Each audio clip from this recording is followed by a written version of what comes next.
Hello दोस्तों, आज मैं आप लोग को पुष्पीय पादपों की आकारिकी के बारे में मॉर्फोलॉजी ऑफ फ्लावरिंग प्लांट्स इसके बारे में स्टडी करवाऊंगी। तो हम सबसे पहले इसमें देखेंगे मॉर्फोलॉजी। मॉर्फोलॉजी का मतलब होता है आकारिकी। इसकी हम स्टडी करेंगे आकारिकी के रूप में, मतलब किस रूप में हम देखेंगे ये। तो हम विभिन्न पादपों के अंग जैसे कि मूल, जिसे हम रूट कहेंगे, स्तंभ, स्टेम्स, लीव्स, पत्तियाँ, फूल, फ्लावर इत्यादि का अध्ययन किया जाता है। किसके अंतर्गत? मॉर्फोलॉजी के अंतर्गत। मॉर्फोलॉजी को हिंदी में हम आकारिकी कहेंगे। अब हम देखेंगे study of parts of plants. इसमें हम प्लांट्स की स्टडी करेंगे। प्लांट्स के अंदर क्या क्या चीज़ें होती हैं, हमें पता ही है प्लांट्स में क्या क्या भाग रहेंगे प्लांट्स के। तो हम देखेंगे roots, stems, leaves, flower, bud, fruits etc। Detail study with features, उसके हम लक्षण भी देखेंगे प्लांट्स के। प्लांट्स क्लासिफिकेशन, अब हम देखेंगे प्लांट्स को किस प्रकार से डिवाइड किया जाता है, कितने भागों में बांटा जाता है। तो हम देखेंगे प्लांट्स क्लासिफिकेशन, पादपों का वर्गीकरण 3 प्रकार से किया जाता है, जिसे हम लिखेंगे annual, by annual, parental. Annual 1 वर्षीय पौधे, बाई एनुअल 2 वर्षीय, पेरेंटल बहुवर्षीय। सबसे पहले हम एक एक की स्टडी करेंगे।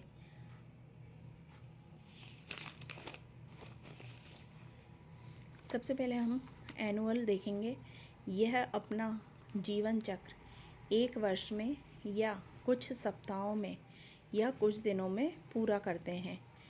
इसके उदाहरण क्या लेंगे हम? गेहूँ, वीट, राइस, चावल, ग्राउंडनट, मूंगफली, मस्टर्ड, सरसों। इसी प्रकार बाई एनुअल प्लांट्स हम देखेंगे।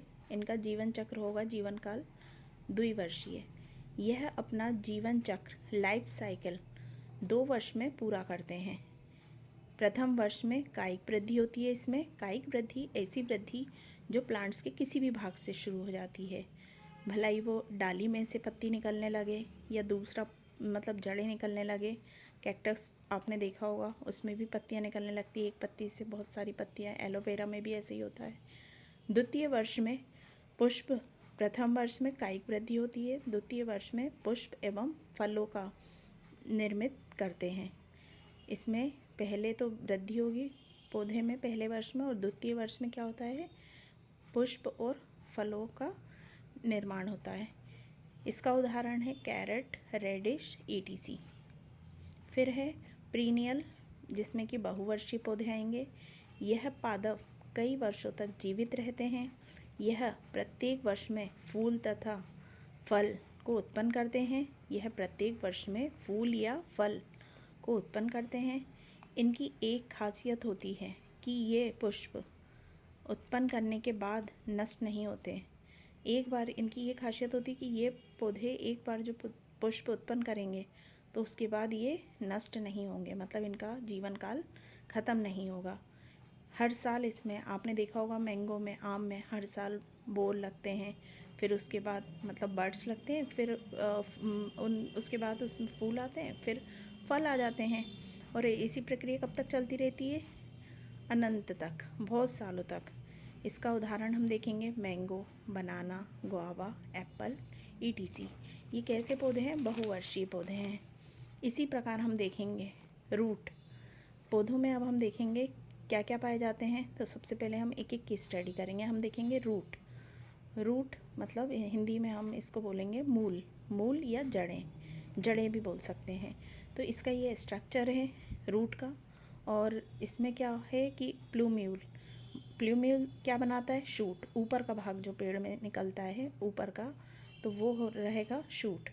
और दूसरा रहेगा रेडिकल मतलब मूलांकुर। इसमें नीचे की तरफ ग्रोथ होगी रूट की। रेडिकल रूट की क्या होगी? नीचे की तरफ ग्रोथ होगी।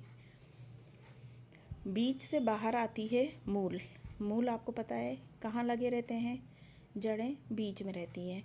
बीज 2 भाग बनाती हैं, प्लूम्यूल और रेडिकल। जो नीचे का हिस्सा रेडिकल होता है वही आगे जाकर रूट बनाता है। इसके हम सामान्य लक्षण देखेंगे। इसमें हम सामान्य लक्षण देखेंगे। ये geotropic plus geotropic gravitational force मतलब कि गुरुत्वाकर्षण बल के ठीक अनुसार जा रहे होते हैं। कैसे ग्रोथ करते हैं? गुरुत्वाकर्षण बल हमने देखा है कि कोई भी चीज़ हम ऊपर फेंकते हैं नीचे की ओर अपना फोर्स बल लगाती है। तो इसमें भी यही रहता है कि जो इसका रूट है, पेड़ है, नीचे की ओर वृद्धि करते हैं। रूट्स नीचे ही जड़ें फैलती हैं। इसी प्रकार ये क्या रहते हैं? माइनस फोटोट्रॉफिज्म रहते हैं, क्योंकि ये लाइट प्रकाश के अपोजिट डायरेक्शन में जा रहे होते हैं। पूरा पानी इनके चारों ओर रहता है। कैसे? रूट में चारों तरफ पानी भी रहेगा और हमने देखा है कि धरती के अंदर थोड़ी प्रकाश रहता है। तो ये कैसे रहेंगे? प्रकाश संश्लेषण के अपोजिट वर्क करते हैं, अंदर करते हैं। ये मूल अहरित भूमिगत होते हैं। रेडिकल मूलांकुर प्राइमरी रूट बनाते हैं। कैसे बनाता है? प्राइमरी रूट, जो कुछ ही टाइम तक जीवित रहती है। कोई रूट रेडिकल से नहीं बनी है, कोई रूट रेडिकल से नहीं बनी और किसी और भाग जैसे पत्ती, तने आदि से निकल रही है, तो इसे हम एडवेंचर रूट कहते हैं। ऐसी रूट जो कि पत्ती के किसी भी भाग से निकल सकती है। ऐसा नहीं है कि नीचे आपने देखा है टाइप्स ऑफ रूट में मैं बता देती हूँ आपको एक बार फिर कि टाइप्स ऑफ रूट, जड़ों या मूलों के प्रकार। रूट को हम जड़ भी कह सकते हैं, मूल भी कह सकते हैं, और इसके भी प्रकार होते हैं। कितने प्रकार होंगे इसके? 3 प्रकार होंगे। जैसे कि हम सबसे पहले देखेंगे टेप रूट, मूसला जड़ें। ये रेशेदार हैं। उदाहरण द्विबीजपत्री पादप।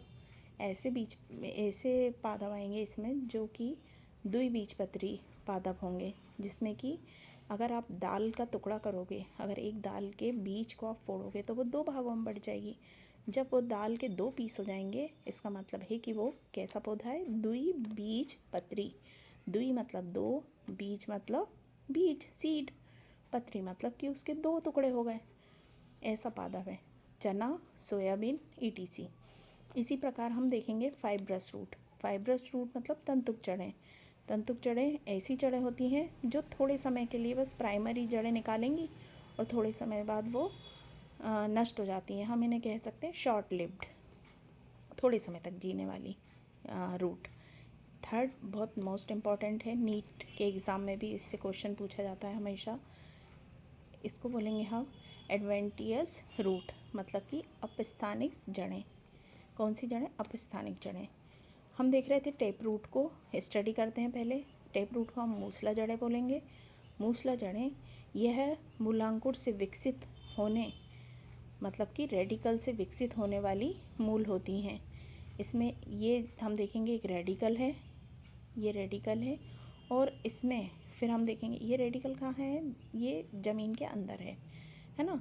जड़ें तो अंदर ही रहती हैं, मूलांकुर है ये, और इसमें ये छोटी छोटी ये ऐसे प्राइमरी रूट है। ये पहली जड़ जो निकल रही है उसको हम प्राइमरी कहेंगे। इसी में से जो दूसरी एक जड़ से दूसरी जड़ साथ में निकलेगी उसे हम कहेंगे सेकेंडरी रूट। कौन सी रूट? सेकेंडरी। और इसी प्रकार जब बहुत सारी उसमें से निकलती जाएंगी ऐसे, तो उसे हम कहेंगे टर्शरी रूट।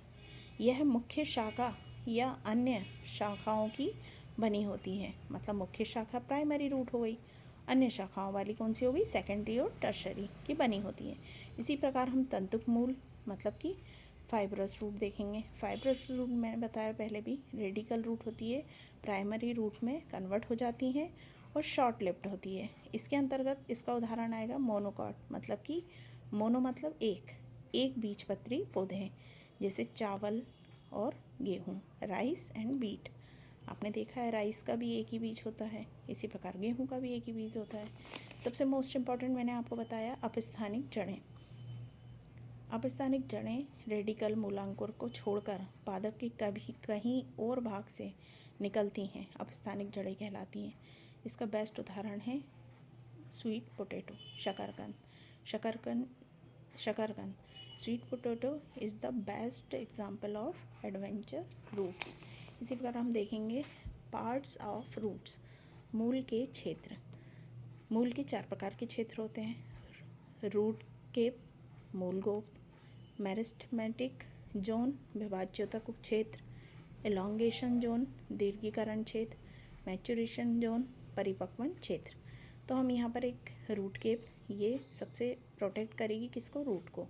रूट के एंड पार्ट को, लास्ट वाला भाग रहेगा, उसको कौन प्रोटेक्ट करेगी? ये रूट केप। इससे ऊपर को हम देखेंगे तो ये यहाँ पर ये जो एरिया कहलाएगा, ये वाला, ये हो जाएगा मेरिस्टेमेटिक जोन, मीन्स विभाज्योतक क्षेत्र। उससे थोड़ा ऊपर सबसे ज़्यादा ग्रोथ रूट की यहीं होती है, इसको हम कहेंगे एलोंगेशन। यहाँ रूट बढ़ती है, इसकी ग्रोथ होती है। इसके बाद ये जो रूट हेयर हैं, ये मैच्योरेशन जोन में आपको देखने को मिलेंगे, परिपक्वन क्षेत्र में। आगे हम इसी प्रकार स्टेम, लीफ, फ्लावर एक एक की स्टडी करेंगे। धन्यवाद।